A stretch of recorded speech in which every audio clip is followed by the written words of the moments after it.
ang araw ng kalayaan ay maging inspirasyon sana natin para patuloy na maging tapat na mga Pilipino.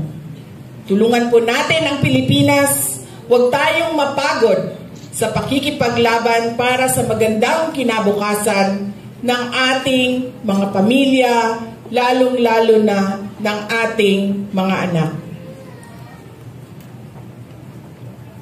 Huwag nating ipagkunulo ang kapwa Pilipino o isuko ang interes ng Pilipinas. May pag-asa po tayo. At bilang mga maisog na mga Pilipino, may magagawa tayo. Mga kababayan, sa ating patuloy na pagkakaisa ay hindi tayo mabubuwal.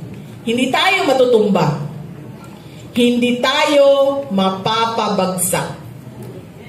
Maligayang araw ng kalayaan, Pilipinas. Ang lahat ng ginagawa natin ay para sa Diyos, sa bayan, at sa bawat pamilyang Pilipino. Shukran.